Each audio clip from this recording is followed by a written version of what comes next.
Siap, Ben. Oke, Oke, selamat Bang. malam Bang Herdian. Bang, melihat kasus Vina ini yang lagi viral nih Bang.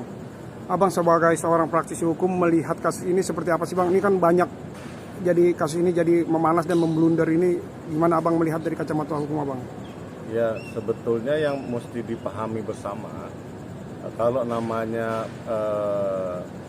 kasus perkara pidana yang sudah diputus sampai Mahkamah Agung, itu artinya seluruh fakta hukum yang ada itu adalah sesuai dengan fakta hukum yang ada di persidangan. Makanya ketika masalah ini mencuat, utamanya adalah ada temuan yang memang tidak berkesesuaian dengan fakta medis atau visum et repertum ataupun temuan secara medis yang tidak diperiksa keabsahannya atau kelanjutannya bagaimana. Dan memang dari beberapa media sosial lainnya, banyak ahli juga berpendapat yang sudah baca perkara ini, yang berkas perkara ini, berpendapat sebetulnya banyak yang tidak berkesesuaian dengan fakta yang sebetulnya terjadi pada saat itu 2016. Tapi saya tidak akan mengomentari itu karena kenapa? Yang harus dijadikan acuan untuk masyarakat hukum semua yaitu fakta hukum adalah fakta yang ada di persidangan. Mau benar atau mau nggak benar itu udah jadi fakta persidangan. Udah diputus tuh tingkat pertama, tingkat kedua dan Mahkamah Agung. Nah, tersebutlah ada DPO. Katanya 3 atau 4 orang. Nah, yang bisa dipastikan 3-4 orang itu kan belum disidangkan. Artinya, mau tidak mau, kewajiban polisi lah sebagai penyidik untuk menghadirkan mereka dan menyerahkan berkas itu kepada jaksa penuntut umum untuk disidangkan. Yang permasalahannya adalah ketika ada statement resmi bahwa DPO itu dari 3 atau 4 orang yang sesuai dengan fakta hukum di berkas persidangan tinggal 1 orang. Nah, yang bisa jawab adalah pihak yang memberikan pernyataan itu sendiri. Tapi dari kelaziman saya sebagai praktisi hukum, terus terang itu tidak lazim. Nah, saya selalu teringat perkara ini karena banyak keraguan di dalamnya.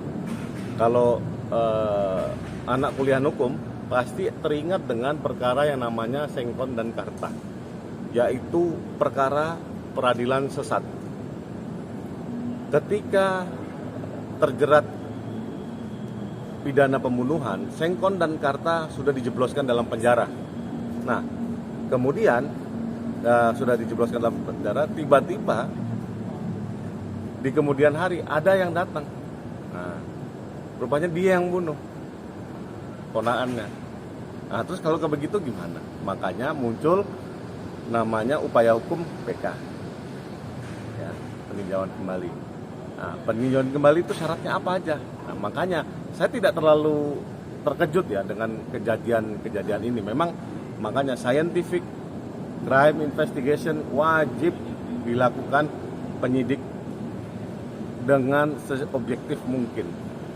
Dia tidak boleh atur-atur berkas, tidak boleh atur-atur narasi, tidak boleh atur-atur alat bukti. Harus ditemukan dulu siapa pelakunya dan bagaimana terjadinya suatu tindak pidana atau tidak terjadinya tindak pidana. Nah, dengan sedemikian memang butuh banyak perbaikan sistem peradilan di Indonesia, karena kalau kita melihat Sengkon dan Karta, berarti segala lini dari tingkat pertama, banding, dan Mahkamah Agung telah gagal memeriksa kebenaran material dari sebuah perkara pidana yang mengakibatkan ada namanya upaya luar biasa peninjauan kembali. Nah, makanya ketika kita mengkritisi Pak Polisi, jangan kita nyinyirin. Kita berterima kasih dia secara tegap, sigap, karena ini viral, langsung ditangkap itu yang namanya Peggy. langsung dihadirkan. Mau benar mau salah, itu nanti yang membuktikan adalah di muka persidangan. Nah, artinya kritik ini harus menyeluruh dari sistem peradilan pidana di Indonesia. Karena kenapa? Faktanya di Sengkon dan Karta sampai Mahkamah Agung tidak bisa menemukan kebenaran material. Siapa yang bunuh? Yang terbunuh itu korban. Ini permasalahan terhadap sistem penyidikan dan penyelidikan yang ada di Indonesia. Artinya mesti ada metodologi yang jauh lebih efektif dan efisien untuk menemukan kebenaran material terhadap dugaan terjadinya tindak pidana. Artinya memang harus dipertajam lagi satu dan lain hal. Ada yang bilang harus integritasnya Pak polisinya harus ditingkatkan, ada yang sistemnya harus ditingkatkan lagi, atau anggarannya. Saya nggak ngerti, karena secara kami praktisi hukum memang harus diberi ruang bahwa check and balances terhadap suatu pemeriksaan itu tidak boleh dicampuri dengan kekuasaan. Karena kenapa? Kebenaran material itu yang akan kita cari. Benar atau tidaknya terjadi sebuah tindak pidana. Kalau untuk transparansi sendiri perlu nggak Bang pihak kepolisian nih dalam mengungkap kasus ini terang benderang Bang? Artinya kan banyak spekulasi yang berkembang, bola liar Bang, ada yang mengatakan. Nah, menurut Abang nih sebagai praktisi hukum perlu nggak Bang pihak kepolisian ini melakukan real itu dengan transparan gitu, artinya agar masyarakat bisa mengetahui bahwa duduk perkaranya seperti itu. Abang melihat seperti apa? Ya, harusnya memang secara objektif dan jujur. Ya, artinya kalau memang terjadi kesalahan itu adalah bukan salah instansi ya. Instansi Polri sudah bagus, benar. Cuman ini oknum-oknum yang terlibat di dalamnya sehingga ada perkara-perkara kusut kayak gini. Pasti. Makanya kita wajib selalu yang ada namanya check and balances. Kita nggak bisa langsung, oh ini polisi yang salah. No. Oknum-oknum ini secara internal harus diberesin. Nah, makanya kenapa? Sistematikanya yang harus diberesin. Karena kenapa? Saya pernah dengar di satu media bahwa ada ahli ya yang berkata gini, bahwa sistem penegakan hukum Indonesia itu sangat korup. Jadi bukannya menemukan kebenaran material, tapi untuk cari duit. Waduh, itu berat tuduhan itu. Apakah benar atau tidak? Ini yang kadang-kadang mengacaukan objektivitas dari sebuah penyelidikan. Nah, padahal harusnya dugaan ini harus dicek dulu di lapangan. Benar nggak terjadi tindak pidana? Kan gitu. Kalau Bang Hotman enak aja. Sebelumnya, saya tidak percaya bahwa itu ada kecelakaan tunggal. Habis itu saya tidak percaya begini. Ya itu kan kalau mau cari sensasi sedemikian. Tapi kalau kita praktisi hukum, kita melihat nih sebetulnya kepastian hukum itu gimana. Karena hukum itu nggak boleh tajam ke bawah dan selalu tumpul ke atas. Artinya kalau orang nggak berdaya di Indonesia ini, ada aja dia kena masuk penjara aja gampang. Begitu. Artinya kita harus kalau mau jadi negara maju atau masyarakat hukum yang maju, kita mesti menjaga marwah dan martabat penegakan hukum. Mungkin bicara soal Linda Bang juga nih, terkait dengan Linda yang sempat 2 hari itu sempat ya kabarnya tadi kesurupan. Itu kalau dari kacamata praktisi itu nilai dari itu sebenarnya bisa dijadi acuan nggak sih Bang? Apa emang sebenarnya itu menjadi ketentuan yang emang benar sebenarnya nggak bisa jadi alat bukti kuat untuk dijadikan bahan untuk itu barang bukti yang terkait dengan pernyataan dari si Linda itu Bang? Ya, kita harus berkaca terhadap kitab undang-undang hukum acara pidana yang notabene ya termaktub di pasal 184 ya. Dalam sistem peradilan kita pasal 184 itu cara membuktikan suatu tindak pidana yang terjadi atau tidak terjadi. ada saksi, alat bukti, ya kan, kemudian petunjuk-petunjuk, dokumen-dokumen yang memang membuktikan bahwa ada atau tidaknya sebuah dugaan tindak pidana.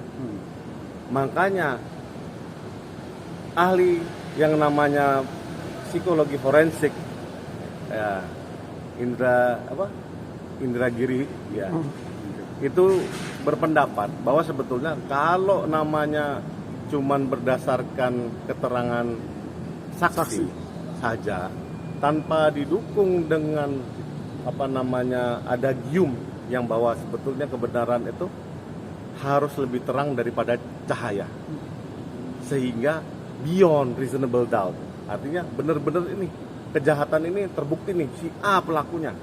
Makanya ketika saya komentar pertama kali di media, saya bilang ya ini perkaranya mirip-mirip sama Coffee Cyanida nih, karena ada yang terputus di situ, tidak ada keberlanjutan, petunjuknya loncat-loncat. Nah, akibatnya yang namanya kesurupan itu bisa menerangkan jadi petunjuk, mungkin itu hanya nomor kesekian petunjuk, nilainya pun bukan jadi alat bukti. Artinya harus ada bukti-bukti saintifik di lapangan yang harus ditemukan sehingga menjadi yakin, ya kan, ada kesesuaian di situ. Tapi ingat, penyidik tidak perlu punya keyakinan. Yang punya keyakinan itu siapa? Majelis yang mulia, karena dia wakil Tuhan. Penyidik hanya mengumpulkan bukti. Nah, secara objektif. Nah, kalau secara subjektifnya dia melihat, oh kira-kira si X ini yang salah. Makanya ketika si Peggy ditahan, saya nggak komentar kontra. Karena kenapa? Ya, dia secara subjektif, ya dia ada petunjuk-petunjuk ngarahnya ke dia. Nah, ditahanlah dia. Benar atau salah bukan urusan dia. Nah, tapi harusnya dia ditambah dengan bukti-bukti yang objektif secara saintifik. Contoh, DNA, katanya ada sperma, DNA siapa itu? CCTV, ya kan? Nah, kemudian bekas ya HP-nya, trace-nya, triangulasinya, jalannya kemana? Kemudian bukti keberadaan masing-masing tersangka di kala durasi waktu itu. Nah, kita nggak perlu ngajarin lah, lebih jago Pak Polisi, karena saya betul-betul agak kaget ada perkara model Sekon Karta lagi terjadi lagi kan gitu. Padahal saya pikir udah profesional nih, presisi nih. Saya sudah bangga. Makanya sini-sini saya bingung. Nah, saya juga tidak menyalahkan juga bahwa sebetulnya kejaksaan itu kok bisa menuntut. Karena kenapa? Mereka punya sistem. Nah, yang saya kecewa yaitu gagalnya check and balances di setiap tingkatan peradilan. Itu aja. Oke.